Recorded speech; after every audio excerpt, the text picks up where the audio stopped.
This is Chicago. Doors open on the left at Chicago. Welcome to Chicago. Welcome to Chicago. Welcome to Chicago. This is Chicago. Doors open on the left at Chicago. Welcome to Chicago. Coming from the 606 Media Studios, this is the TCSF podcast with Big Z, featuring E-Rock, the old JC Dynasty Fantasy Football, and that's about it today. No Stevie B this week. Episode 216 is brought to you by 606 Media, True Chicago sports fans, and Great Clothing Company. Don't forget to go to greatclothingco.com and get your official TCSF podcast t-shirt. Search for keyword True Chicago and use our promo code TrueFan15 for 15% off your entire order. That is TrueFan15, and get your shirts now. If you're watching on Facebook, YouTube, or the X, hit that subscribe button. If you're on their favorite podcast app, remember to give us a 5-star review, and it'll shoot us on the chart. Remember, you can support the show with a monthly subscription at anchor.fm/True Chicago Sports Fans. Over there and click on the support button and subscribe for as little as 99 cents a month. And if you haven't done so, you go ahead and subscribe to the other podcasts we have on the 606 Media lineup in Podscape with Big Z and No Water on the Weekend. Go over there on our YouTube channels and subscribe. Doesn't cost you anything. It'll just give you notifications when the new episodes pop up. Well, without further delay, episode. Am I still getting feedback, or is it just me? I got nothing. Just me. Episode 260, a rout in London. In this live episode, me and the boys are going to talk about the Bears 35-16 win over the Jacksonville Jaguars in our 3 and Out segment. And without further ado, let's hit the sounder for 3 and Out so we can get started with our Bears. Oh boy, there it is.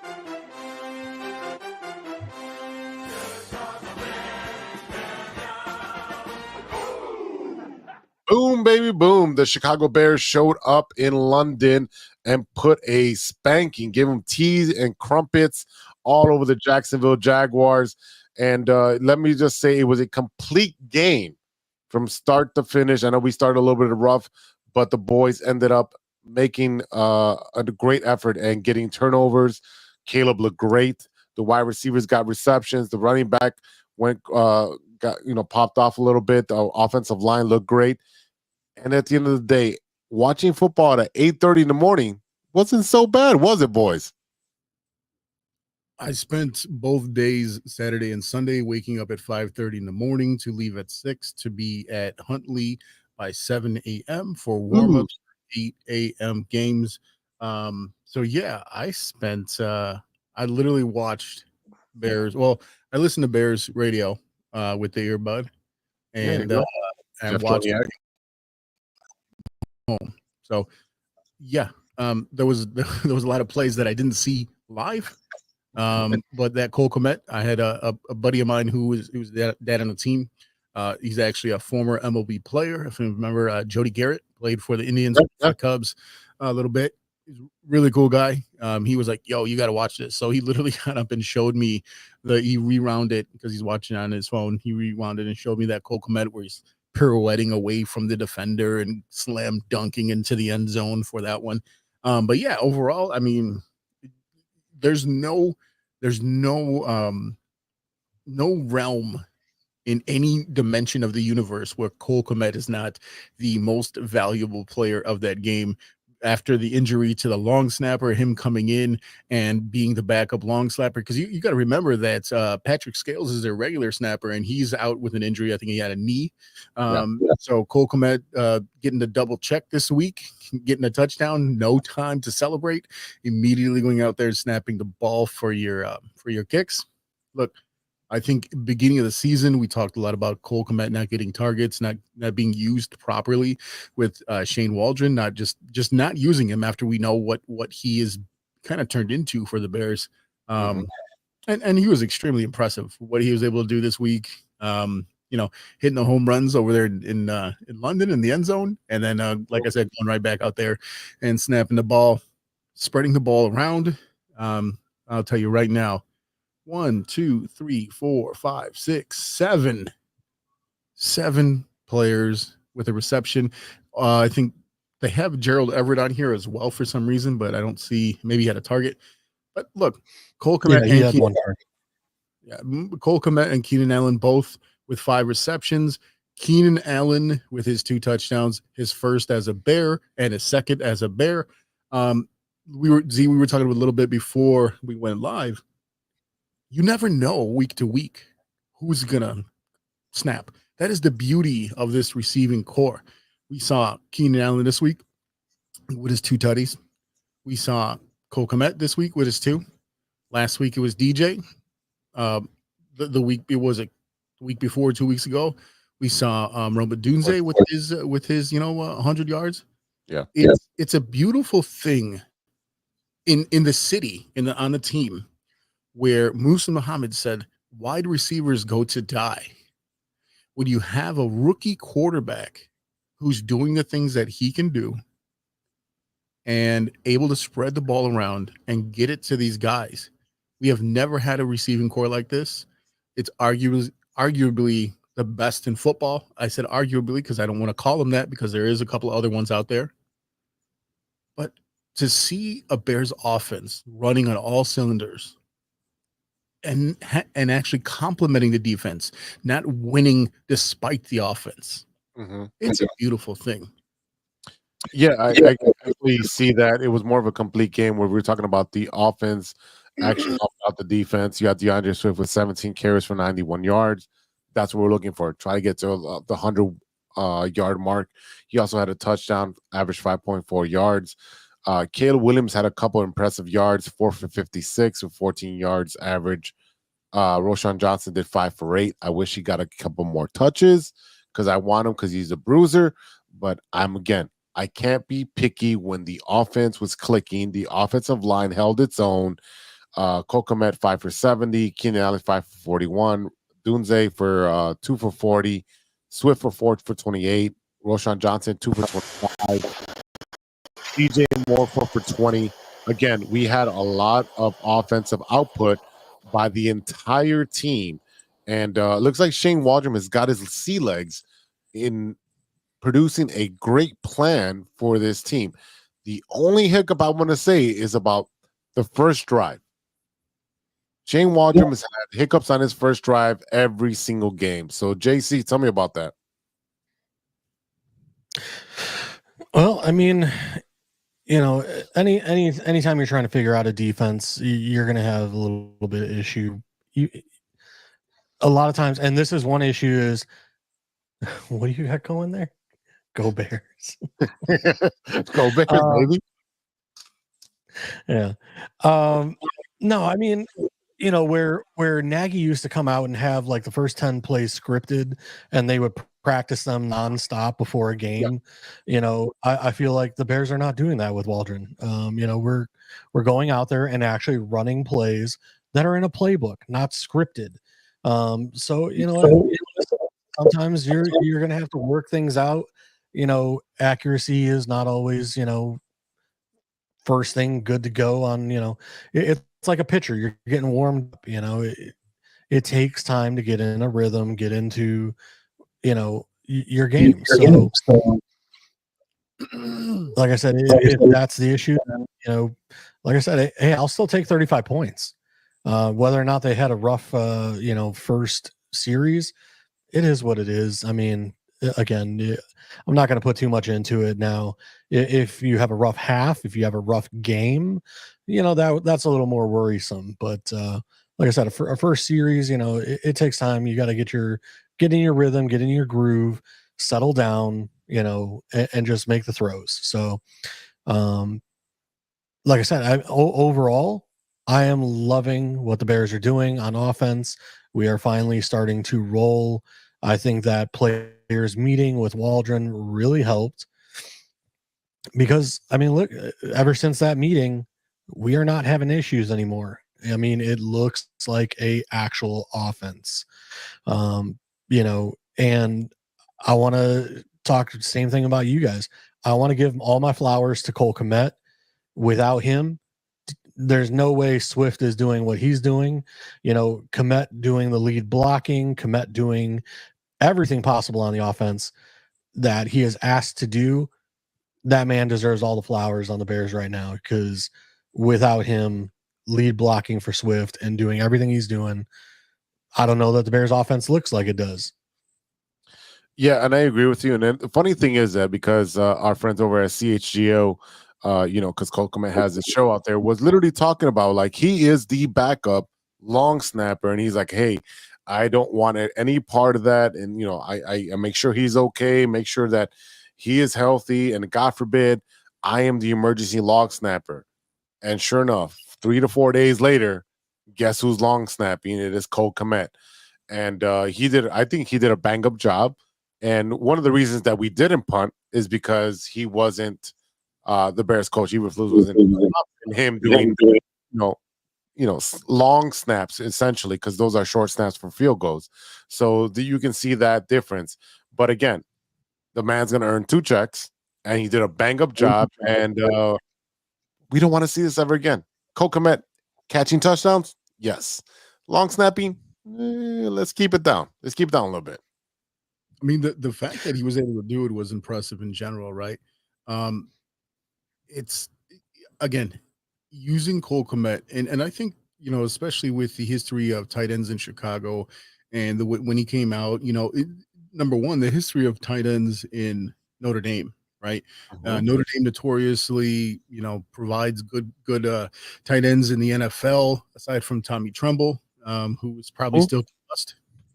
But overall, I mean, to properly use a guy like this, who early in his career, people criticize the pick, people criticize his skill. I don't know if they necessarily used him properly. And then he got his extension, and they just basically showed him, hey, you're a local kid. We believe in you. We're going to put our faith in you. And, you talk about him being the safety net for any quarterback, right? For Justin Fields, for Caleb Williams. He's doing a hell of a job. You can't deny that he is such an integral cog in this offense right now. One thing I would like to point out, 6 games into the season. Now we know that the first game, Caleb was just talking about, I don't get nervous. Okay, you were nervous that game. Right. The defense, that was a defense game. You got a brand new featured running back. You got 2 brand new receivers. You got a brand new, a couple of, linemen, a brand new offensive coordinator.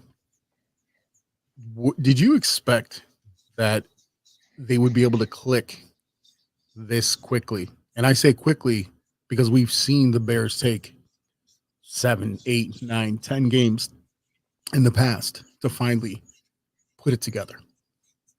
I really think that the big difference between Shane Waldron and Luke Getsy, as you can see, like the difference between Luke Getsy and Justin Fields, you can see the difference between Shane Waldron and Caleb Williams, where he's made adjustments not only after the first 10 plays, 15 plays at halftime.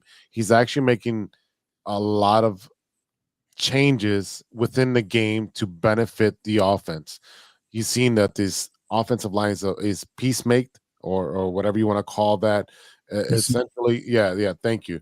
Essentially, it's a bunch of rejects put together for a couple of draft picks that we did draft with Darnell Wright and so forth, and Jenkins. But you're putting a bunch of pieces that don't really mesh together. And now he's looking at, all right, what is your strength? What is your strength? And making that a strength for the team. All right, cool. These guys are going to rush through. All right, cool. We'll do play action. Let them rush through. We'll dump it off to the flat, and then we'll have Riley Swift, go out there and catch and run. We'll throw it to Cole Kmet. All right, cool. He's actually making the adjustments where Luke Getsy couldn't, and that's a big difference in from last year to this year. Also, you have Justin Fields. If you watched the broadcast, you saw they literally put the camera right on his eyes, and you saw the progression. He said 1, 2, 3, 4, and then spanned all the way back, and then made a throw. That is a huge difference between last year and this year, is the progression of a quarterback that can actually make his reads and make a throw accurately. So for me, Justin Fields couldn't do that. Caleb Williams is actually progressing in game 6 more than Justin Fields did the entire 3 or 4 years that he was with us. Well, one thing you got to remember too is when we talk about changes on the offensive line, Nate Davis was inactive for this game. Okay, Nate Davis got the Velus Jones treatment. Hey, you can wear a Bears hoodie, but you cannot wear a Bears uniform, right? And that's what it is. I mean, shit. Stay in the press box, bro. Go stay up there, bro. Yeah, I mean, like you're an offensive coordinator in college. So yeah, I mean, I think going into this bye week, this game was important to win, and not just win, but win decisively, which they did. I think it's kind of disappointing, to be honest with you, when you look at how stagnant Trevor Lawrence has been, considering how he came into the league. And I will tell you this, like, it's kind of a shame to see the amount of talent on that Jaguars team and them not being able to put it together. But if you remember last year or last week, what I said, Doug Peterson is a boob. And let me tell you something. Most of the people that would listen to this show love boobs. Not that guy. I hate that guy. I would be so mad if he was my head football coach. And I don't see him lasting, 3 more games, if that. I mean, it's such a disaster. Like I said, you brought over Gabe Davis in that, they have players there. They have decent players, and they just cannot figure it out. JC? Yeah, I mean, agree with everything said. Going back to Justin Fields, yeah, I mean, how many times did we sit here on this podcast and say Justin Fields does not make reads? And not only does he not make reads, he can't throw over the middle. Mm-hmm. I mean, Cole Kmet's touchdown over the middle. Right. All these checkdowns of Swift, a lot of them over the middle. You got crossing routes, things that never would have been called when Justin Fields was on the field, because Justin was great at deep ball throwing and throwing to the outside. He could not throw over the middle in timing, in rhythm. It's just something he could not do. That said, I want to give a little bit of a shout out to the defense. 1 interception. We had 4 sacks, 4 tackles for loss, 6 pass deflections, I believe, and 8 QB hits. So Trevor Lawrence was having a rough day, to say the least. That said, Trevor Lawrence was quote unquote the can't miss prospect. I haven't seen it. Some of these guys, Dak Prescott, Trevor Lawrence, Daniel Jones, you go down the list, these guys are getting paid a hell of a lot of money, and they're mediocre at best. So I am really, you want to talk the worst of them all, Deshaun Watson. Like you kind of feel for some of these teams where it's like, you know what? Week 1 and week 2, we were sitting here, and again, I kept saying it's an offensive coordinator, offensive scheme issue. I did not think it was a Caleb Williams issue. But you sit here, and now week 6, you can confidently say the Bears have their future quarterback. That said, you look at some of these other teams, and thank God we have our future quarterback, because we no longer. I think there was a GM, and I forget. I think it might have been the Giants GM that told Poles, like, it must be nice to not have to keep searching for your future quarterback. In the offseason, there was a GM that Ryan Poles, and I believe it was the Giants GM. I can't confirm, but like I said, I had heard that rumor in the offseason, and like I said, it's nice. It's nice to finally be a Bears fan and say we have our quarterback. Well, to quote Andy Samberg doing his best Nick Cage impression, that's high praise. Because Look, I've said it. I've said it a couple times already. Is if you look at Mitch, then Justin, now Caleb, you are looking at the similar skill set, but just a better version of the last one before him, right? It's getting tiring talking about Justin Fields because people still want to mention him and this and that and whatever. But at the end of the day, he's in the best situation for him in Pittsburgh. Dak Prescott puts up numbers, right? That Dak puts up numbers. He can't do it in the playoffs, but he puts up numbers. This season is absolutely terrible. I hate him with a passion this year because I was telling you guys before, I somehow in my work league, CeeDee Lamb dropped to me at like the 6th pick, and I picked him up immediately, and he's killing me. He's killing me. But overall, I mean, I kind of feel bad for Trevor Lawrence because I feel like sometimes you get put in a situation where you are clear number 1 pick or consensus number 1 pick. You go to a situation where the team is so bad that you just look like a failure if you don't have a support system around him. And I think that's one of the genius things about the way that this roster has been put together when the Bears had Justin Fields. Ryan Poles came in, stripped it down, and built it back up, and traded the 1st pick last year for Bryce, the Bryce Young pick, got in DJ Moore, got more picks, turned it into successful players, good pieces for this team.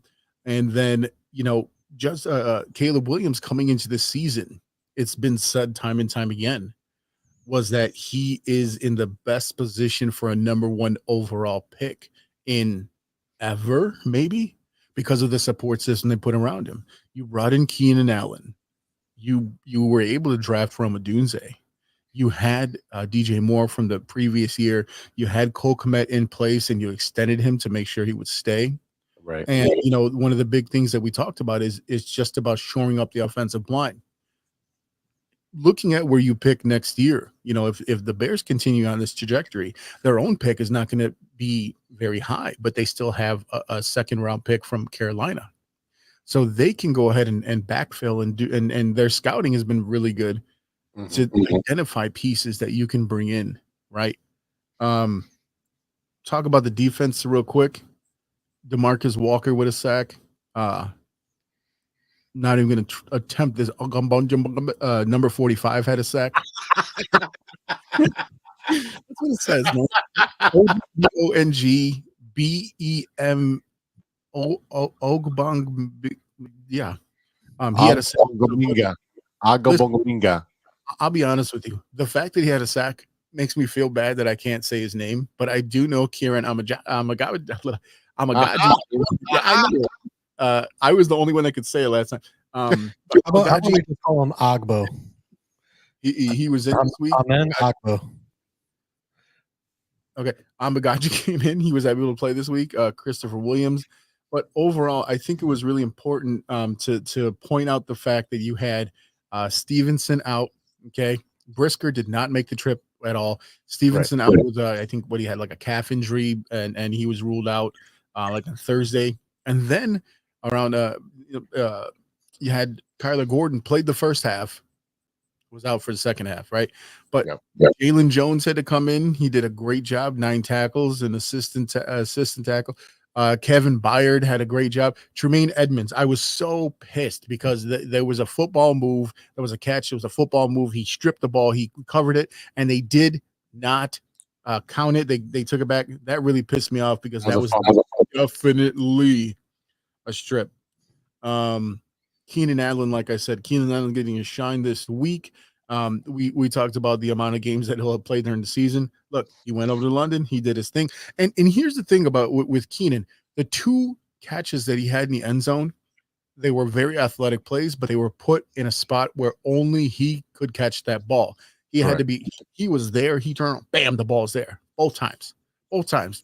And after he had his touchdown, they all sat down in the end zone and had a nice tea party. That was beautiful.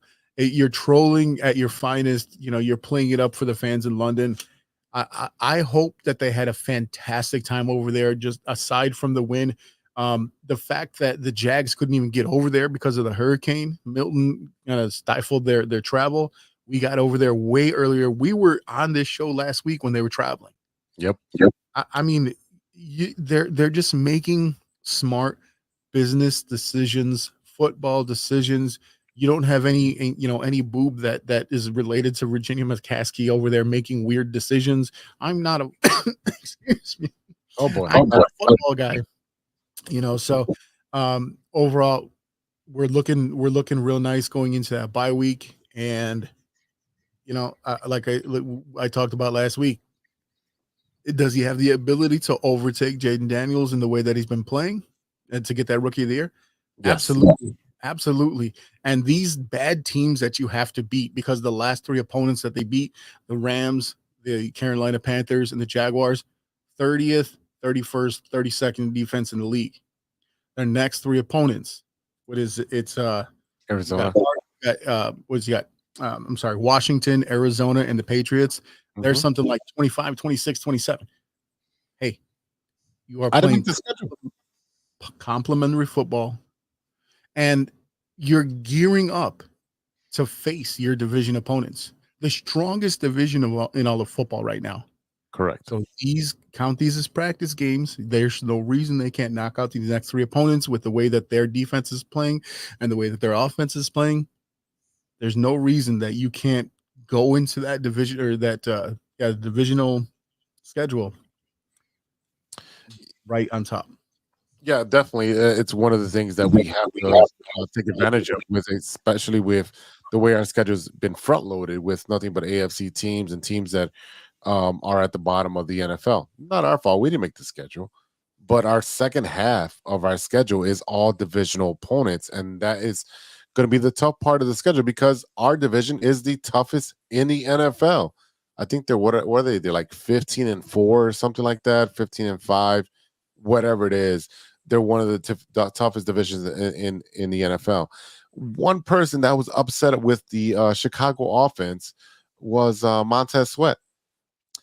He was talking to Courtney Cronin from ESPN. I was just talking to Montez Sweat, and he was like, man, I was getting frustrated. Y'all kept converting on third down.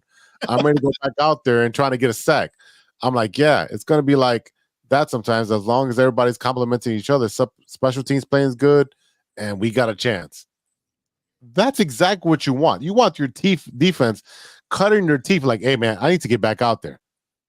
And if we've seen the last 6 games, our defense is out there to take blood. You want the defense to be bored. You want them to be bored. I mean, it's a luxury. We never had that. We've never had that. It's crazy to say that. Israel's over here pushing the narrative that we need to get Myles Garrett. I disagree. Would it be nice to have him? Absolutely. But I disagree that we need him because our defensive line is on point. They're playing great right now. Would it be a luxury? Absolutely. I mean, if you get, and here's the thing, Aiden Hutchinson, his leg wrapped around like a candy cane. It was disgusting. I didn't see it live. Because I was at softball at crack of dawn. But once I shared it in the group, right? And I'm not big on that gory crap. I still remember when Junior Seau broke his arm and it was literally hanging, like it was gross. But to see his leg snap like that, he's out for 4 to 6 months. My favorite was that Dan Campbell says, "Oh, he'll be out for a bit." Yeah, he'll be out for a whole bunch of bits. Okay, I think Aiden is awesome. He's a great player, but that's an advantage to us. So when you talk about getting a guy like Myles Garrett and the Lions losing a guy like Hutch, I mean, that would definitely really kind of push us up over the top. But you still got to face the Vikings, who, again, I still don't believe in, not necessarily. But you have a chance to really start making moves within the division, especially if you keep going strong the way that you are right now. Yeah, I did see that injury, and it was disgusting. And for me, who doesn't get nauseous, I've seen those things. It was a disgusting, really, because his leg wrapped around the other leg, and it was like, that's a broken leg. And you can see on the replay because he mouthed it open. He said, "My leg is broken." Um, it's hard to see that happen to good players, especially good players who make a big difference on the field. You never want to see that because they make the game exciting. And then we're looking at what we have to do on a second half. I don't think that the Lions will miss a beat when it comes to being a playoff contender because they have to play twice. And will they make a trade to supplement it? Maybe. Do we need it? I don't think so. I think our defense is just set. It's fine. It doesn't need a mouth. I don't want to give up. I don't want to give up what we have in assets to get a rental or to get a player that's maybe disrupted the chemistry with our defense. And not saying nothing about Myles Garrett. I just don't know the man. I don't know what he is in the clubhouse. I don't think we need him right now. I think our defense is great.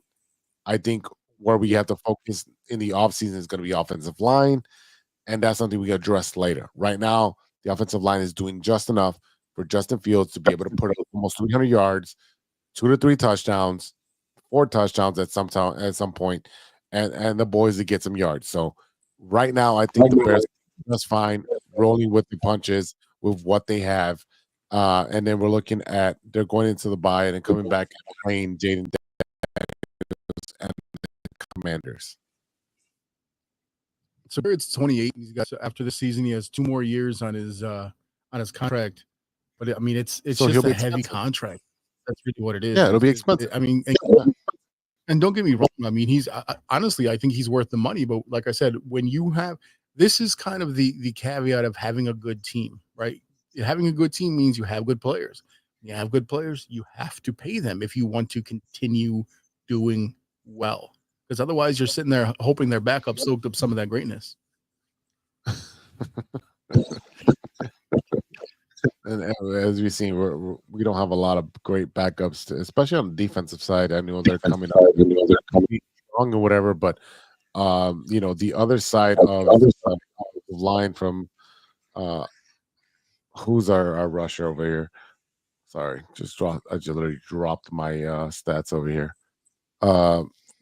This is my favorite version of Z. Yeah, because I'm like Swift. Swift. It's not much of Sweat. Like on the other side of Sweat, we have a bunch of players who have been actually showing up for us. But do we have the money and do we have the assets to give up for that for 1 or 2 years to disrupt it? Is that the question? I mean, it would be picks. Right. Do you want to give your second round pick? Right.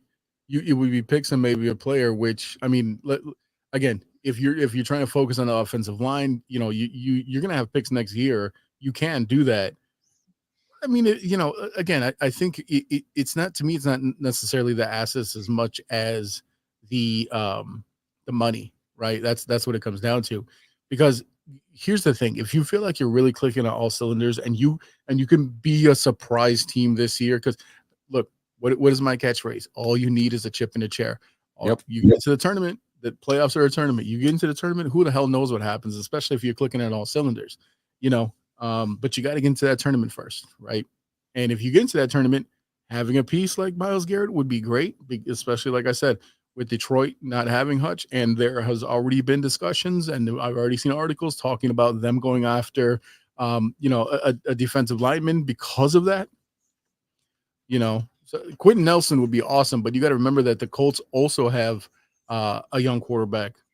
Despite the fact that Joe Flacco was playing yesterday, they're still going to protect. They're still going to try to protect Anthony Richardson. But Quentin Nelson from Notre Dame, Israel says, should the Bears go after Quentin Nelson? That would be awesome. But again, I don't think that's going to happen. And I talked a lot about the fact that it is really hard to trade for any type of offensive lineman in midseason. Right? It's early on. That division as a whole is terrible. Colts, Jaguars, Titans. Who else is even in that division? I don't even know. But it's just a bad division in general. So, I mean, could they possibly give someone up? Maybe, but I don't see it being someone like Quentin Nelson, a guy of that caliber. You got the Texans, Colts, Titans, and Jaguars. So the Texans will be winning that division at 5-1 already. Colts are 3-3, Titans 1-4, and Jags 1-5.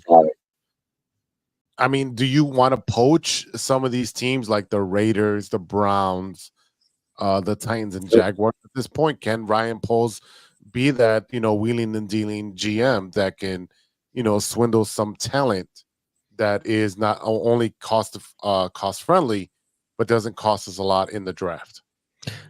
I actually have a great player for that. If you want to swindle somebody from the Browns, swindle me Elijah Moore. Keenan Allen's on a 1-year deal.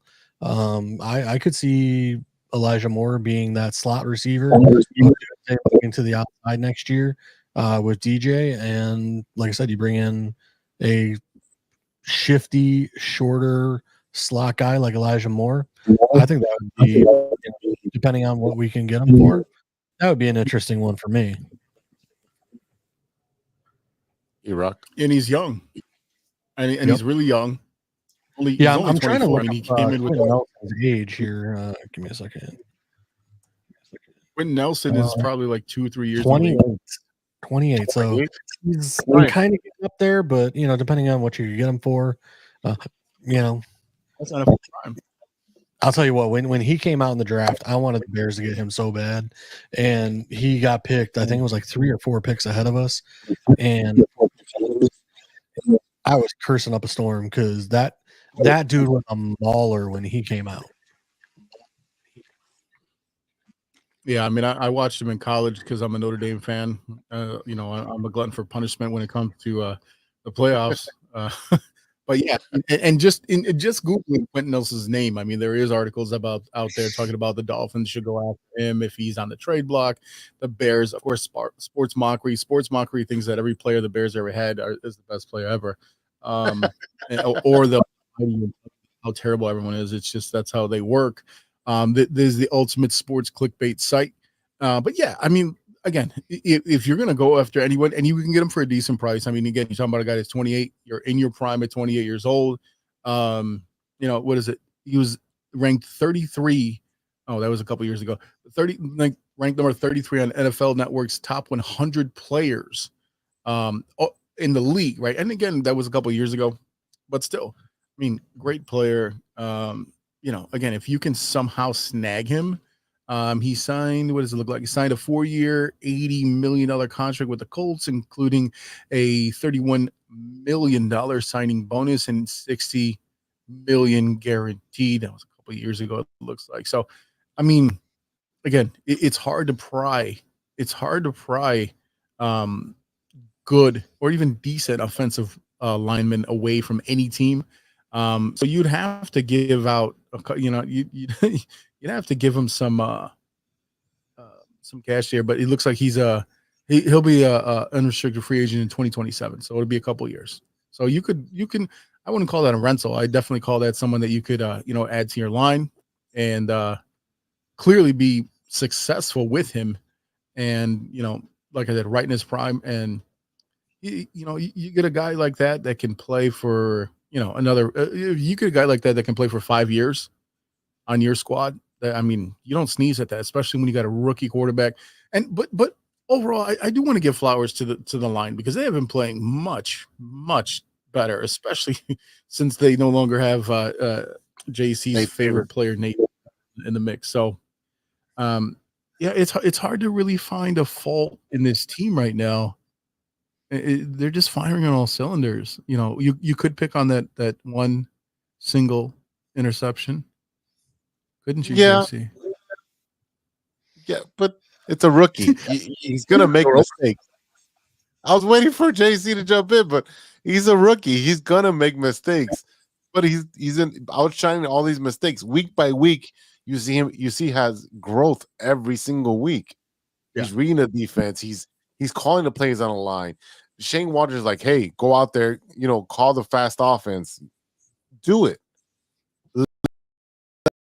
Let him have ownership of the offense to the best of his ability because he likes to move fast. He doesn't want to wait for the call. I'm like, hey, I need the call. No, he wants to move. He wants to keep the tempo going. He wants to put the defense on its heels. I'm all for that. And we're seeing that week to week that he's growing. There's no complaints on offense right now. Shane Waldron's doing a decent job. He made the adjustments with the offensive line. He's made the adjustment with the offense. There's nothing to complain about. It's a happy Monday. It really is a happy Monday. Caleb's interception was basically underthrowing DJ Moore. That's really what it came down to. It wasn't like it was a stupid. It wasn't like he threw it into a window where he shouldn't have. He just underthrew the player, right? I mean, he's getting there. We've definitely seen him like with his deep ball. And again, a lot of times deep balls are weird because unless somebody's like completely wide open, it's almost hard to get to him. But like I said, when you see him throw into those tight windows, the way that he did with Keenan Allen, the way that literally Keenan turned around.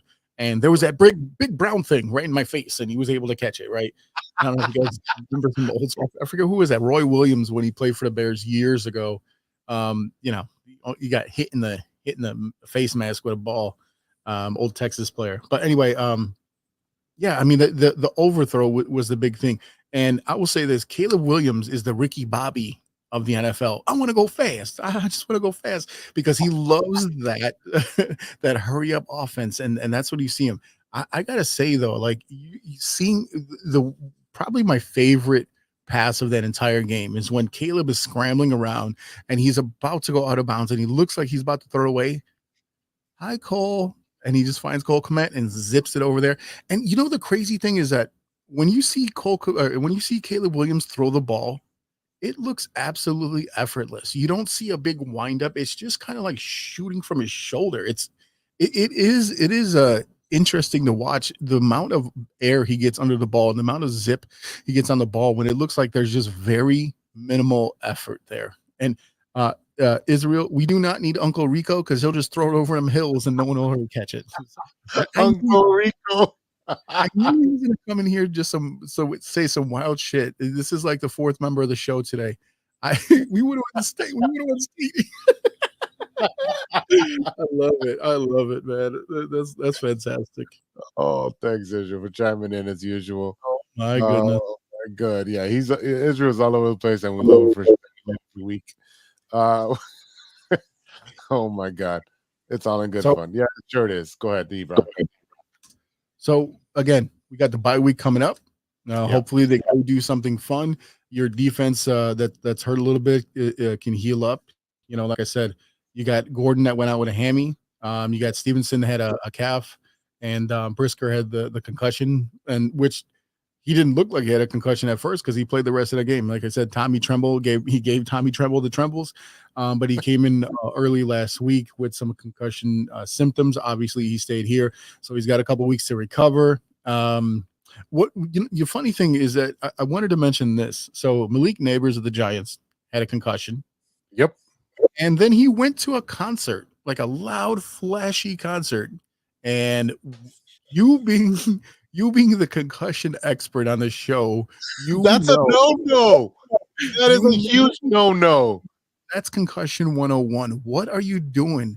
So again, you know, people talked about we should have got Neighbors. You look at Roma Dunze, young guy. He couldn't be more professional if he tried. It's funny because he like when he had a clinic or a camp or something like that where he's talking to high school players, and they almost looked at him in this condescending way. He was like, hey, you know, keep it up. You're doing great. And they're like, who the hell is this guy? He's like a year older than me, you know, but you know, granted, yes, of course he went through college, but it was just interesting to see, like you talk about his professionalism, the way he carries himself. He's very well spoken. You can hear his intelligence in his voice when he speaks.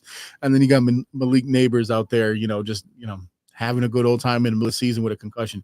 I definitely think we made, if we're going to pick one versus the other, you made the right pick, because look, Marvin Harrison went out yesterday with a concussion as well. So I hope that they have fun during this bye week. I hope they don't have too much fun in the sense where they do some dumb shit. That is right. The one caveat is when you have that time off, you could get into something stupid. I think more than likely I see Caleb studying. I see DJ Moore spending time with his young kids. You know, I think that you're seeing this team bond. I think that this trip overseas gave the team time to bond.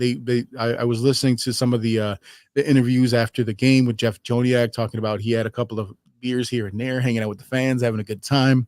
He said when he talked to Caleb and he talked mainly Caleb, one of the main things that he talked about was the camaraderie of going on this trip. They were about an hour outside of the actual proper London city, playing cards, dominoes, hanging out. That camaraderie and that trip, it could be a lot for this team going forward. It's still pretty early in the season. It could provide like a huge like spark and this feeling of family that don't get me wrong, winning will do that. Yes. But having that time together, makes a big difference. Makes a big difference. I remember we had the Bulls in the 90s, right? What would they do in the back of the plane or the back of the bus? They played cards and dominoes all day. And Jordan be taking everybody's money. Yep. All right. So that's exactly what you need, right? You need everybody to play together, be a family, enjoy each other's presence. And that's one of the biggest things when it comes to a team is that bonding aspect and being able to get to know each other, get to know each other's likes and dislikes, and get to know each other's personalities. And right now, I think that's coming along. We have a bye week. Everyone gets rested up. Everyone gets healthy. And we come back firing against Jaden Daniels and the Washington Commanders, and that's going to be a measuring test between Caleb and Daniels as far as the rookie of the year contest, right? So I want to talk about that a little bit more, but I got to take a break. We'll be right back, and we'll talk about the Washington Commanders, Chicago Bears matchup coming up in 2 weeks. So we're right back after a word from our sponsors. Hey, true Chicago sports fans, show off your Chicago pride with some fresh clothes from Grit Clothing Company. At Grit Clothing, they create that simple yet classic style that represents that Chicago Southside lifestyle. From t-shirts to hoodies, hats to glassware, they've got you covered. Grit has everything you need to represent your Chicago pride, so do it right now. Check out gritclothingco.com and use the promo code TrueFan15. TrueFan15 for 15% off your entire order. Let me say it again. That's gritclothingco.com and use the promo code TrueFan15 for 15% off of your entire order.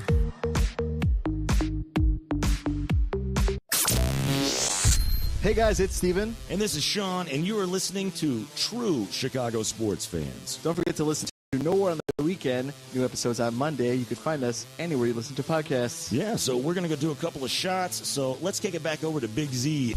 No War on the Weekend.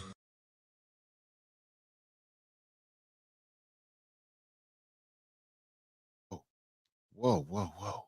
You did it again. All right, welcome back to the True Chicago Sports Fan Podcast with E-Rock, Big Z, and JC Dynasty Football.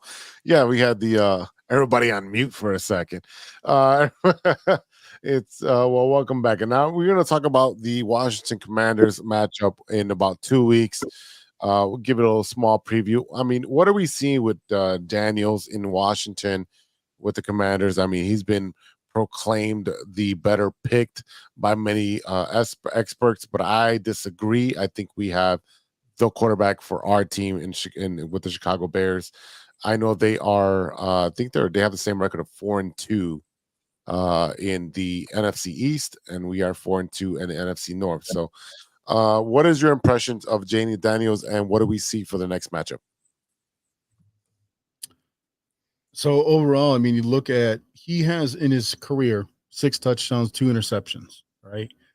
His current rating is 107.1. He's obviously progressed the same way that Caleb has. He's gone up and down a bit. He does not have a 300-yard passing game. Caleb does. They played the Ravens. They played the Ravens well, but they did not win. 68% completion rating, 269 yards, 2 touchdowns, no interceptions. His second highest quarterback rating at 110. His best quarterback rating was on September 23rd versus the Bengals with 91.3 completions rating. That's pretty damn impressive. 254 yards, 2 tutties for a 141.7 quarterback rating. Look, honestly, I think you could not have gone wrong if you had picked him or Caleb. I think that Caleb has more personality.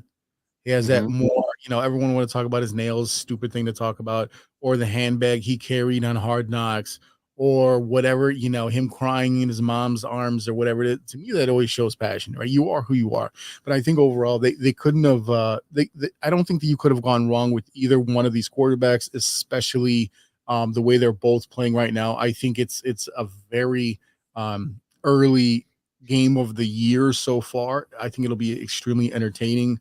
But I also look at that defense that the Commanders have, and I look at the defense that the Bears have, and I think that the Bears definitely have the advantage there. So I would look at, on the offensive side, you're probably pretty even. Brian Robinson was out this week with an injury. They also have Austin Eckler that came over from the Chargers, and they have scary Terry McLaurin there. So, but I look at overall, I think you have more offensive weapons for the Bears. And I think that the Bears defense is a lot better too. So there's no reason that this shouldn't be a winnable game. You look, like I said, you look at the next 3 games, the defense is rated in the 20s overall, right? Late 20s of that. There's no reason that they can't win these games. I want to pull up real quick because I had it here, our predictions from last week for this game. All right, so we had JC 27-24 Bears. Stevie had it also 27-24. Big Z 28-21. E-Rock 31-13. Final score 35-16. There you go. I win, guys. I win that week. And like I said, I felt like they were going to score a lot of points. Like I said, them firing on all cylinders right now. I hope they do spend some time, at least maybe towards the end of the week. Give them their break, but come right back, firing on all cylinders. Put together a game plan. I don't like how they start games with the first, couple of series where they're 3-and-out. But when they get to the second quarter, somehow they start getting hot. I think we're going to need to start fast in this game because Jaden Daniels and that team have been playing very well. I think that you need to do something early in the game to kind of demoralize him. Interception early in the game. Score on your first drive. We need to sit there and push them down quick like a bully and put your foot on their throat. But honestly, I think this is going to be more close to a 27-24 game because, like I said, you both have 2 dynamic quarterbacks. But I think the Bears, like I said, because of the defense, I don't see any reason why the Bears can't come out on top. And then, like I said, you got Cardinals and you got Patriots. So these 3 games right before you go into your divisional schedule are definitely games. JC. Well, I'll say this: Washington has faced better competition than us. They faced Cincy, Arizona, and Baltimore, and they walked away with 2 of the 3. Jaden Daniels he's just being efficient right now. His legs, he's definitely using them to his advantage. He's very Lamar Jackson-esque. That was his comp when he was coming out. Was that he's kind of skinny, kind of lengthy, but his game is very much Lamar Jackson. In my opinion, I think he's a better passer than Lamar Jackson, which in the long run is really going to help him in his career because my one gripe on Lamar has always been that when it comes to those games, if they can stop him from running, he can't get it done with his passing. So that would be my thing. And the key to the game: stop Jaden Daniels from running. If we can keep him from let's see, rushing had. I'm trying to look it up here right now. 28 against Baltimore, 66 Cleveland, 27 Arizona, 55 Cincy, and 34. And these are actually, you know what? Hold on 1 second. I apologize. That's the team. That's not him. Or no. So just sorry. So, talking about Lamar Jackson. Lamar Jackson has 10 passing touchdowns this year versus 2 interceptions. He has 29 yards and a 67% completion rate with an average of 8.7. Caleb is sitting around 7.9, 7.8 average, per pass. Lamar Jackson has done a fantastic job of passing the ball this year. There's no denying that. You know why? He's He has a stud running back behind him. That's why. He has a stud running back behind him called Derek fucking Henry, who I've had on my fantasy team for years and years and years. The guy can pass, the guy can catch, the guy can fucking run over people. That's why he's having a successful year, because he has Derek fucking Henry on his team to alleviate a lot of the pressure. That's why. He's got a running game. Simple as that. Yeah. Not only that, he's got some great tight ends that are really helping bail him out. Isaiah Likely, Mark Andrews, two top 10 guys in the Mark NFL. Andrews has been non-existent this season. This yeah, week was because the he's first being used as a blocker to help keep Lamar Jackson upright. But I mean, still a top 10 tight end in this league. Granted, he's not being used in that way.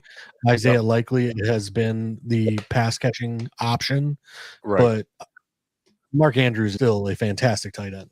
I will not take that away from him. Yeah, he has a talent. He's just not being used in that manner. But if you got Derrick Henry, give him the ball, let him rush for 2 touchdowns a game, let him get 150 yards, takes the pressure off every single thing on offense, man. Oh, absolutely. But like I said, Lamar, when he first came out, again, even Lamar's MVP season, I think there were better options out there to have won the MVP. But it's who voted, and Lamar got it. Good to him. Again, I look at Jaden Daniels' game. I see it very similar to Lamar, but I just personally think Jaden has a little more upside with his passing game. That's just my thoughts on him as a quarterback. But as of right now, I think he's sitting at 1,400 yards passing. Let's take a look. What does Caleb have?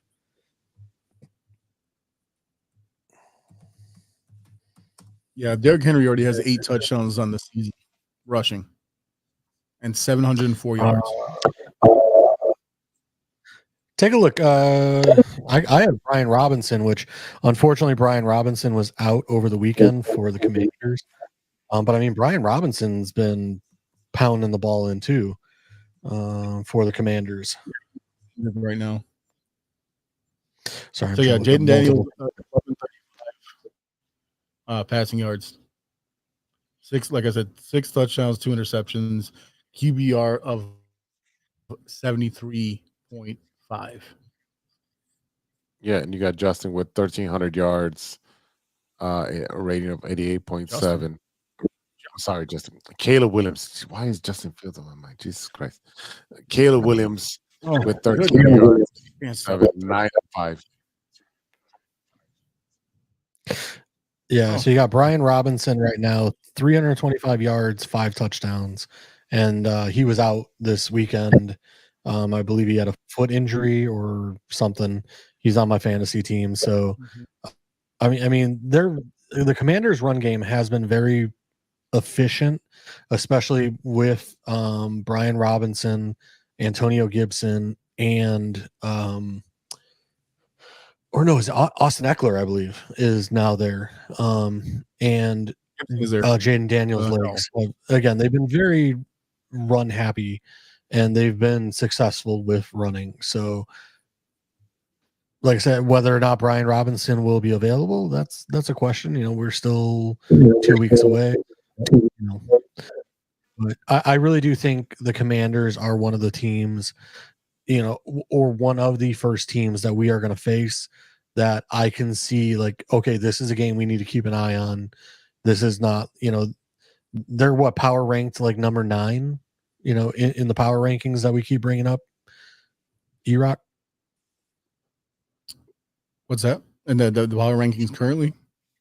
Yeah. Weren't the Commanders like ranked 9th or something like that? No, I think it was around like 11 or 12, and I think the Bears were sitting around like 17, 16. I didn't look it up for this week. Again, this weekend was was too damn busy for me. But yeah, I mean, we but like I said, I mean, it's going to be like a true test of the Bears, I think, versus like some of these other teams we've been facing where, the Jags, I think were like in the late 20s in the power rankings. So like I said, I think the Commanders are going to be a true test, and, I think we'll win. But like I said, I think this is going to be a good test for us to see where we're at. Yeah, like I said, I think the defense is definitely okay. There you go. Yeah, and see, and that was Siri listening. Jealous over there. Yeah, Siri's jealous. I'm not talking to her. You got the Washington Commanders ranked at 16. The Bears ranked at 10 after Sunday's games. No, so we improved over whose list is that? This is just a teamrankings.com. Pro Football didn't have it up there yet. Okay. Gotcha. Yeah, so here's another thing too, is that the Bears were the home team in London, so that makes it 9 straight home wins. You can count that however you want, but they were the home team. In the last 4 games, I believe it was last 4, last 3 games, DeAndre Swift, 404 yards, 3 touchdowns. So we talked about him quite a bit in the beginning of the season, not getting his thing done. And then another thing I wanted to point out when we talk about Sweat, right? Because, the way he came into the season, I think it was week 8, week 9, whatever it was last year, after their trade deadline, another great move by Ryan Poles. We saw him coming on fire. It changed the dynamic of the entire team because we saw them start playing so much better on defense. You barely hear from him this year. When you talked about him, saying, man, the offense is too good, so on and so forth. He was credited for a half a sack. Now, here's the thing: is that because he's so good in what he did coming into this season, he's been double teamed and even sometimes even chipped. Because they want to make sure that he's not getting to the quarterback. So I think if he can kind of get going in that Washington game as well, he can definitely, make quite an impact on not just the quarterback, but also the rushing game, just depending on what happens there. Because like I said, you're going to have Austin Eckler there, who was very good in LA with previously, So, they do have some dynamic players in offense, but I do have a question of the week. My big question of the week. Bears currently at 4-5 or 4-2, 4-5, 4-2. Yeah, it's just I'm so tired. 4-2. And like I said, you got 3 winnable games. Again, we can look at this Washington game, not knowing, how they want to come to the season, how Jaden Daniels is going to play. It's a straight up head to head best game of the year so far, in my opinion. You got them, you got Karen, or you got them, you got the Cardinals, you got the shitty ass Patriots, who changed over and brought in Drake May, who on his first game, 3 touchdowns, 2 interceptions, did very well. So that might be more of a challenge than we think it's going to be. But based on their current 4-2 record, how many wins do you think the Bears are going to have at the end of the season? 4-2. 6. Yeah, 4-2. Know who they won, or who we know who they beat, right? Like I said, you got Commanders, you got Cardinals, you got Patriots, and then you start going into your divisional games. November 17th, you take on the Packers, and then you take on the Vikings. It looks like you got the Lions for the Thanksgiving game, Niners. So once you play. Once you get through the rest of the non-divisional schedule, you got Packers, Vikings, Lions, Niners, Vikings, Lions, Seahawks, and then end with the Packers and Jordan Love. So we're already 4-2. I would say on the bad end it's 9, on the good end it's 10. I think they split the series with their divisional foes. And it really depends on the game between the Niners and the Seahawks on whether they get to 9 and 10 wins. So let's say I've now, almost got them higher than that, but yeah, because like I look at the Commanders as a win. Cardinals, I mean, they're so up and down, but I still see that as a win. So that's 2 there. Patriots is a win. That's 3 there. yeah, Packers, even if you even split if you with your call Packers a split, that's another 1. So that puts us at what, 8 wins. Vikings, say a split, that puts us at 9. I see 49ers as a loss, Vikings loss, Lions. Without Aiden Hutchinson, I could see us taking both of those. won both last year. And Seahawks I see as a win. So Yeah. I'm looking at maybe 12 wins. Okay. But again, that's those division rivalry games, that's where it's going to come into play. Can we split or can we take both? And that's what I'm saying. If we split, we're at 10 wins. I don't see the confidence, especially with the 49ers. We don't know if McCaffrey's going to be back by then. You have the Seahawks, who have been playing a lot better as of lately. Obviously, the Packers, we've lost 10 straight against them. The Lions are offensively a great team. Yes, we took 2 last year, but they weren't playing for anything at that point. So it doesn't matter. It again, the divisional foes is really what's gonna be the deciding factor. And again, I think that the Bears Commanders game is not gonna be such a blowout. I think it's gonna be even game that's gonna come down to the wire to the last 2, 3, 4 minutes. And then who's gonna win that game? I think it's gonna come down to the fourth quarter. The Cardinals game, I think the Patriots too. That's what I'm saying. It's the divisional foes that really scares me when it comes to if we split those games, we're at 10 wins. I think they can definitely, again, Commanders, I agree with you there. I'm looking at more of a 27-24 game than I was at the Jaguars game, right? Yeah. I think that if they're smart, because you got to remember you have Marvin Harrison Jr. and you got the toddler running around like he stole a cookie on the Cardinals. I think that right there is a game that they can, as long as they stay focused and they still have some carryover from the Commanders game. I think that Patriots game, even though it's here at home, it might be a trap game. You got to be really careful, underestimate them. I think, but the benefit is here's the only thing. You're going to Washington and you're going to Arizona, right? We know the Bears like playing in Arizona. We already know what happened there.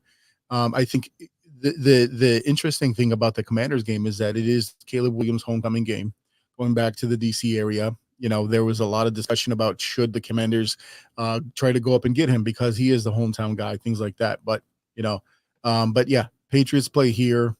You got after that Cardinals game, you got 3 straight home games after not playing at home in like 35 days, despite the fact that Jaguars game was a home game, right? So then you got Patriots come here, Packers come here, and Vikings come here. And then, like I said, you got that Lions game. So, and then here's the other thing about that 49ers game. It is in California. It's in San Francisco. So, you kind of like I said, my big concern is that Patriots game. I don't want them to underestimate the Patriots. It'll be interesting to see, 3 weeks from now, what was that 3-4 weeks from now, whatever it is. It'll be interesting to see where Drake May is at that point, right? Gerard Mayo had to go away from Jacoby Brissett because we know what he is. He's been in the league for a long time. Floating around, started for the Patriots a little bit as a backup. He went over to the, I think he was at the Colts. So he kind of bounced around a bit, but it'll be interesting to see, like I said, that game in particular, as long as they don't underestimate the Patriots and they put in a good game plan, they should be able to take care of business. But yeah, like I said, November 17th, I think that's a game that we should find a way to get together and definitely, make some noise and drink some beers. Bears at home against the Packers. Again, I think I'm on right in that train with JC. If they're playing the way that we know that they can play, because the only 2 losses they have this season, they were in that game, right? They should have beat the damn Colts, and they could have beaten the Texans. Did they beat the Texans? No. But I think that, again, that was early season jitters, a primetime game for this squad and a rookie quarterback. I could see finding their offensive identity, if you will. Yeah, absolutely. Well, here's another issue. You got the Vikings at home on November 24th, and then 4 days later, you're playing on Thanksgiving in Detroit. Yep. That's a quick turnaround, right? God forbid, we have injuries. And that's a tough turnaround. 4 days from now, you're playing right away, and that's what I'm saying. Those divisional games are going to be key as far as if we make the playoffs or not. And again, that Niner and Seahawk game will push us over if we split all those games. So again, I think it's going to be interesting. That's exactly what we wanted to do, is have an interesting season. We didn't want to have a eight game winning season this year. We wanted to have 12 wins. So fingers crossed that we sweep the next 3 games and then go from there and take care of our division opponents. So all things being the same right now, what is your predictions for this Washington game? I know we have the bye week, but I'm also doing bye week. So what are your predictions for this Washington Commanders game? I'm going to go straight in line with you. I think it's a 27-24 game, field goal game in the last couple minutes, where it's going to come down to the wire. I really think it's going to be a brawl, and it's going to come down to possession. And at the end of the day, I think the Bears win it with Cairo Santos kicking a field goal. Okay, JC.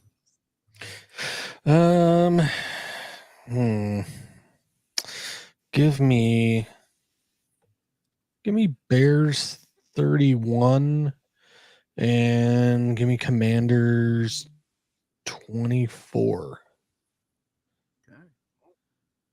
Because I'm just hoping that the Bears defense can be a little opportunistic with a rookie quarterback. Maybe we can get a couple interceptions from this young man. Yeah. All right. I like it. I like to go Bears. Like I said last week, I got my Bears Kool-Aid that I'm drinking very heavily. Hey, let me tell you something. I will fill this with beer if we're watching that Packers game. I have no reason not to. It's this is another thrift store find that I got for like $3, and it's awesome. There you go. In fact, it actually was $3, $2.99 right there. So I've had it for a while sitting on a shelf. Might as well use it. So I did have one note. I don't know if you want to move over. I got my notepad here. We can do that. Yeah. Well, we'll switch over to Eddie's notepad. Let's do that. Okay, so 2 things this week for the company I work for, Stern Pinball. This is our Pinball Expo. This is the 40th anniversary of the show, so it's going to be bigger and better than ever. And at this show, for all you classic metal guys, we just announced this. Actually, Metallica beat us to the punch in announcing this. We have a remastered Metallica pinball game coming out.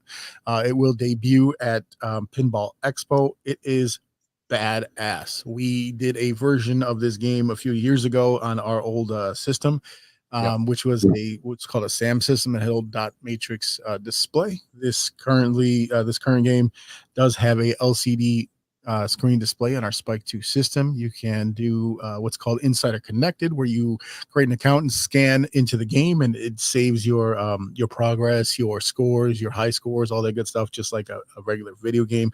So that is going to be debuting at Pinball Expo. I believe the first day is Wednesday, and it runs through Saturday. So definitely come check it out. And if you see me, come and say hi. And another thing I really wanted to touch on, last week, I think it was I don't know what day it was, but it was I think it was something like Men's Mental Health Day. Okay. David Montgomery, I don't remember the name of the podcast, so if you want to go find it, you can find it. But David Montgomery went on a podcast and talked about early on in his career with the Bears. He got a lot of feedback from fans who really pressed on him about fantasy football, and it affected him to the point where he had suicidal ideation, and he talked about it very candidly on this podcast. And he said the one thing that really kept him going is when he would see his nephew, and his nephew would say, "Hey, Uncle Dave, how you doing? Oh, you're so great." And once he realized that there was someone there, someone behind him looking up to him, he knew that this wasn't something that he could do, and he found a way. Says he went and looked for therapy. He found a way to get himself back to a base point. He found a way to shut out all the bullshit noise. Because here's the thing that everyone has to remember. At the end of the day, football players, basketball players, whoever it is, still a human being. So you sitting there bitching and moaning about your fantasy team. At the end of the day, this is still a person. This is still a human being. So I thought it was really, really cool of David, former Bear. We loved him here. He's no longer here. He's a division now, a rival now. But yeah, I thought that was really important for him to come out and talk about that. I thought, if it's something that you've ever gone through, we've talked about this on the show before. Go ahead. I don't have it in front of me. Google the suicide prevention hotline. Text 988. Text 988. Thank you. Yeah, that's a text number. Hit 988 on a text, and they'll connect you with somebody to help you out with any issues that you may have. So go ahead and make that text. It's easier to text. Easy to text. I talked quite a few times about the guy who is actually featured in the intro song that we currently use on the show, Mike One. So every year, around middle of the summer and around the holidays, he's always weighing very heavy on my mind, and he something happened to him, and I don't want it to happen to any of you, because we need you to listen. We need you to listen to us ramble on and fight and argue, and we just need you to be here. Okay, so if you have any need for that, you got something going on in your mind, definitely reach out and talk about that. And lastly, I wanted to talk a little bit about the MLB playoffs, because Z's second favorite team, the Los Dodgers, I see him looking over there.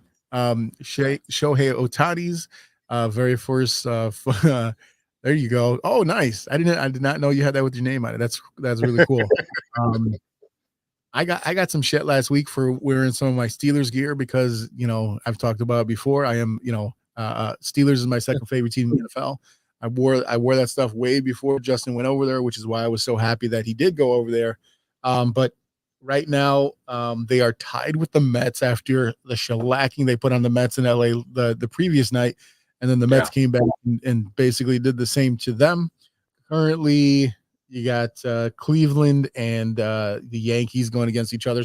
So we have a potential, and this is only game one, even though the NL has already gone through 2 games, which happens every year. We have a potential this year for a Subway Series, which I know would break Z's heart. Yes. It would be interesting for the rest of us. But again, I'm rooting for Shohei. I think it's a great story. I'm wondering how much his interpreter has on this series. But that's there. Z, he's got 4 packs of cigarettes on it because he's in jail. I was about to say he's got 30 cigarettes on it.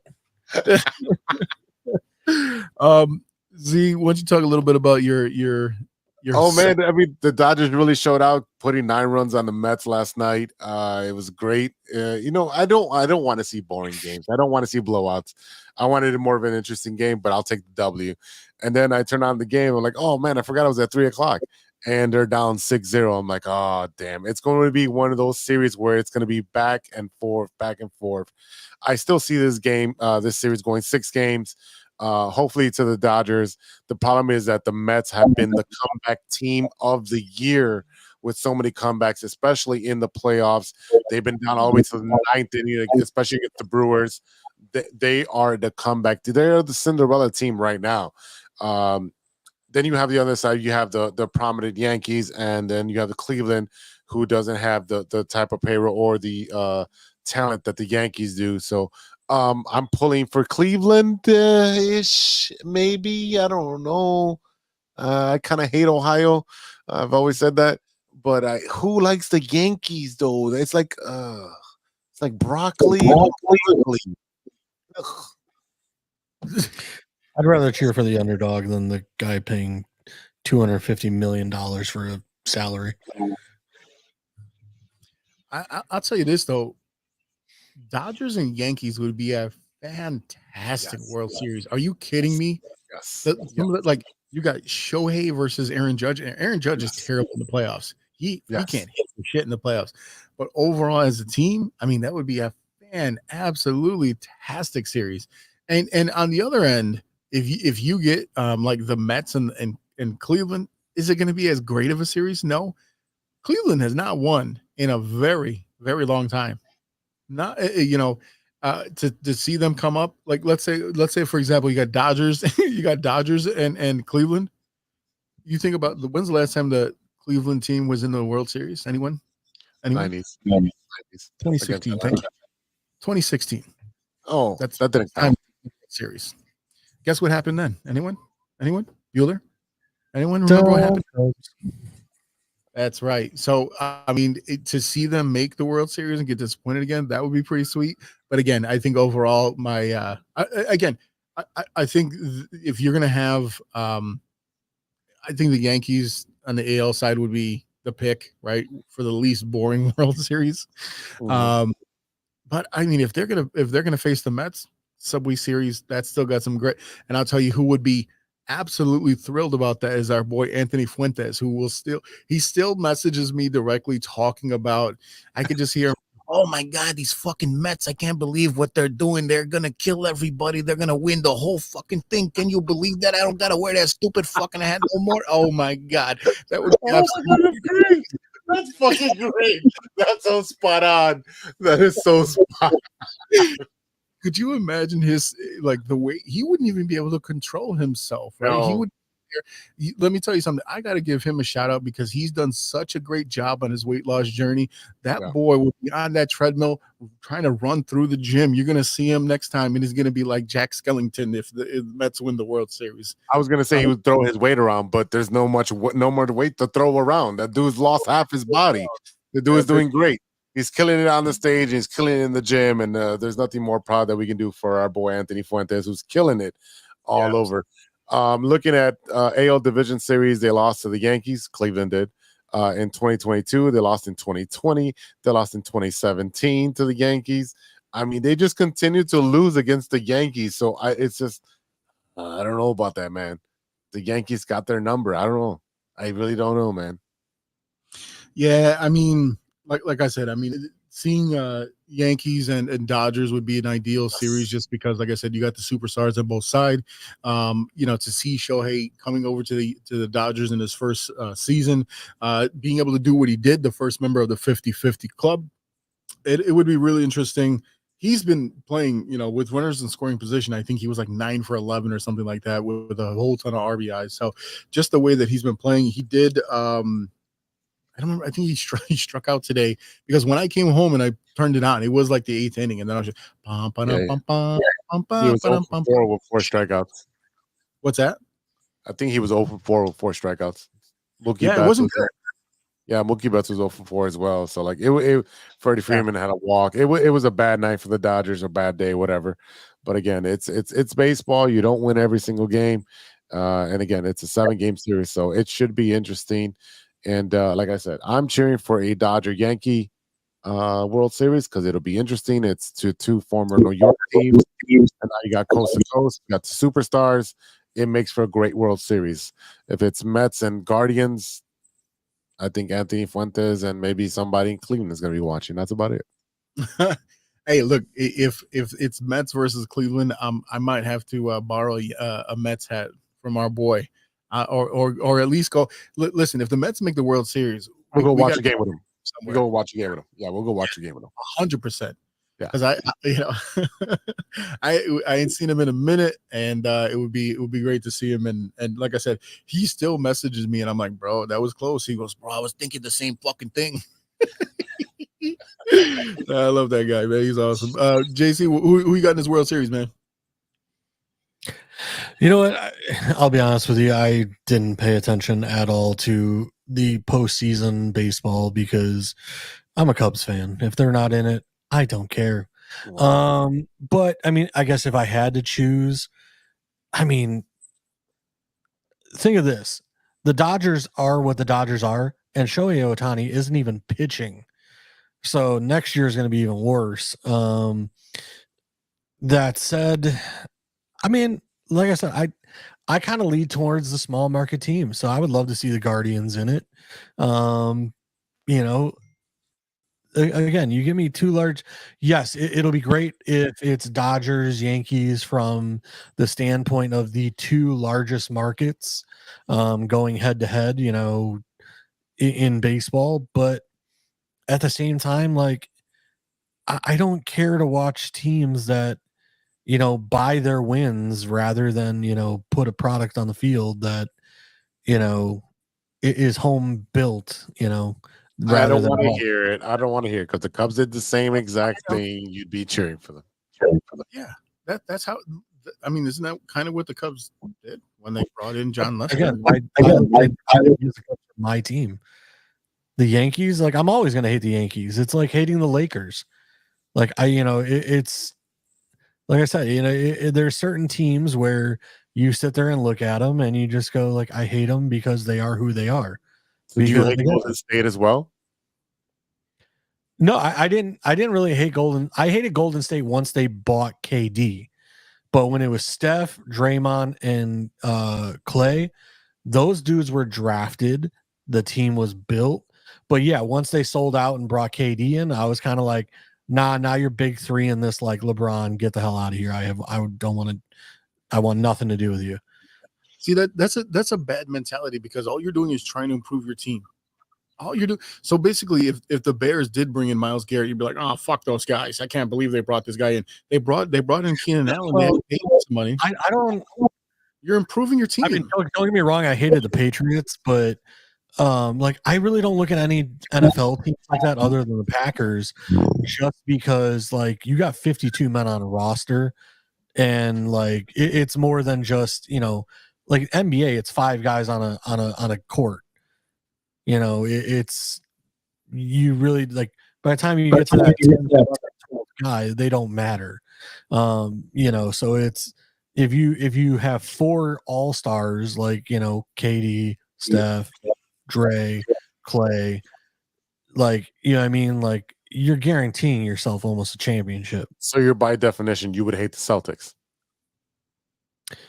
Which, the Celtics right now? No, the Celtics of the 80s, because they had 4 Hall of Famers on their team. But again, were they drafted to the team? No. Or were they bought? No. I mean, there was no buying at that point. They just exactly player. They didn't draft McHale and the team for drafting the, you know, amazingly. You can't fault them on that. But if, like, Miami, when they pulled the big 3 and they brought in LeBron and Bosh and whatever, no, I fucking hate that shit. It's, to me, it's, huh? You still have to play. So basically, you're saying that because at the time there was a lot of discussion: is LeBron going to come here? Is D Wade going to come here? Because they were all a package deal. That was so. You're going to tell me if LeBron came to the Bulls and then D Wade and Bosh, you'd be like, "Fuck those guys." I'm not going to enjoy my favorite team because they're Derrick Rose. I've already said the exception with MVP Derrick Rose. But see, that's a silly ass mentality. If it's, you know, if I get steak and lobster, I like it. But if that guy gets steak and lobster, he's a dickhead. That's bullshit. It's such a shit mentality. Copy my order, you dickhead. It's such bullshit. It's such no, bullshit. It's the perfect mentality. My team is the exception to the rule. So you're hating on the Dodgers for finding a loophole that's been around for 30, 40 years. Don't even bring that shit up. Why? Why? If the Pirates have done it, Cincinnati has done it, the Mets have done it, they're all paying their players 10, 15, 20 years later. You're just mad because the Cubs didn't do it for Shohei? The funny thing is, I hope it bites them in the ass so bad in 10 years from now.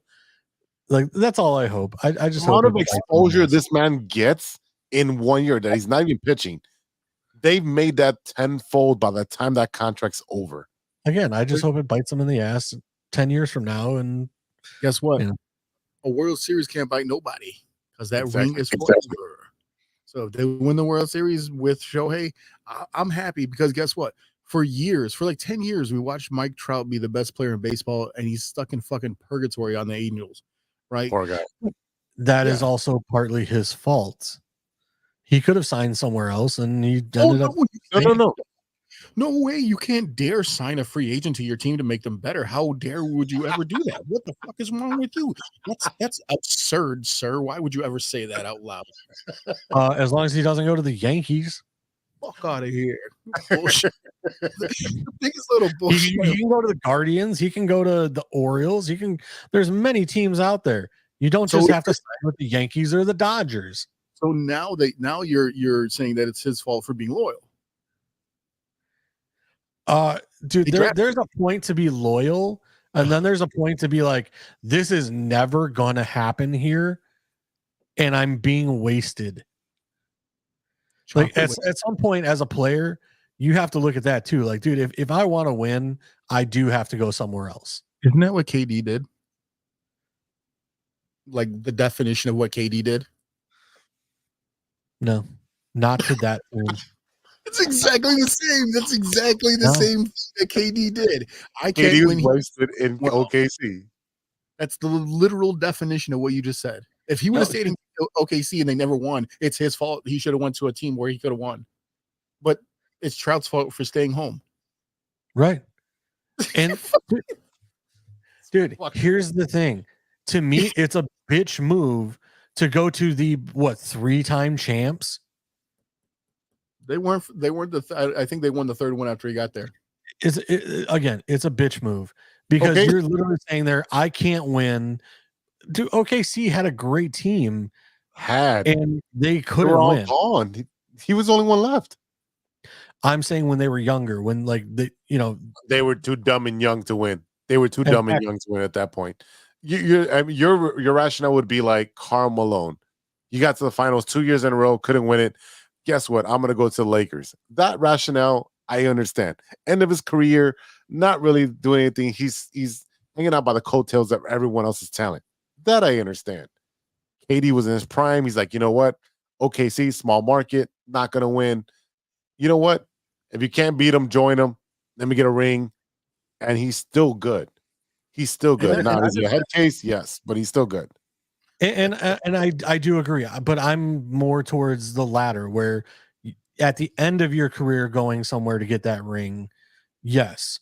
But like I said, like again, KD was in his prime. Like you're telling me you couldn't have gone to, I don't know, dude, name a team, Toronto with Kawhi at the time or whoever and won a ring there. Like you really had to team up with the 3-time champs. Like, wouldn't you feel more satisfied beating a good team rather than joining them? No. At the end of the day, I got a ring. Yeah. That's all that matters. My job is to win. I don't know. I put an asterisk on that shit because I hit 72 home runs. I juiced the balls. Hey, how many times in baseball do you hire a hired bat at the end of the season, right? You trade for a hired bat, a hired pitcher, a bullpen arm. You try to win. Your job is to win in sports. So you're going to do the most you can to get the best players you can. And if KD's available, fucking get KD. I know the Bulls fan base would not be pissed off if we had KD. Simple as that. So at the end of the day, it makes no sense. Because if we had LeBron, if we had Dwayne Wade, Chris Bosh, and we had Derrick Rose, I don't know. I just think, and I have a problem in general with the NBA nowadays. I just have a general whatever with the NBA nowadays where everybody's best friends. Like I like the days of Jordan where like, look, we're not best friends. I fucking hate you on the court. Like I get that, but the NBA is a business now, rather than when they were barely growing the business. Here we go. Everybody's a brand. It's a different world, man. It's a different world. Back in the day, we can say racist stuff. Now we can't say racist stuff. Here's the first question I have for you. You sure about that? Depends on who you vote for.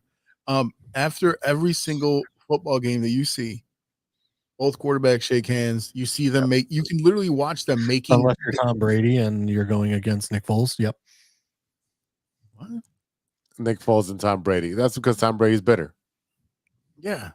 Tom Brady's a bitter bitch. But the look, but every at the end of every NFL game, you see them getting together, talking, making plans for dinner. Oh yeah, yeah, I'll see you later. Blah blah blah. Those guys are bitches too because they have friends. They play the same sport. They could have played in college together. They see each other. They train together. They have the same agent. Whatever it is, they're just look. As long as while the game is going on, you are for your team and you're doing what you can for your team, there's no reason that you can't be friends after the fact. As a matter of fact, I'm trying to beat my friend's ass more than some guy I don't know because I want to have the bragging rights. Give me the Ndamukong Suh attitude. There's a video clip of him working out in like the off season, and like somebody walked up to him and was like trying to dap him up. He's like, "We're not fucking friends. Like, I don't like you. You're on a different team." He also like stepped on a dude's head, so fuck that guy. Yeah, he's like, give me that mentality, bro. We hate everyone. That's a piss poor attitude. Jesus Christ. That's perfect for you because you're a fucking hater. When I showed you stats about how good Caleb was playing, you're like, yeah, but that one interception. I'm like, Jesus fucking Christ. Like, could you how are you going to find the most negative people? Let me explain something for mental health. Month. Big E is a huge bully in the group chat. Ooh. And he affects my mental health every week. And it's brutal.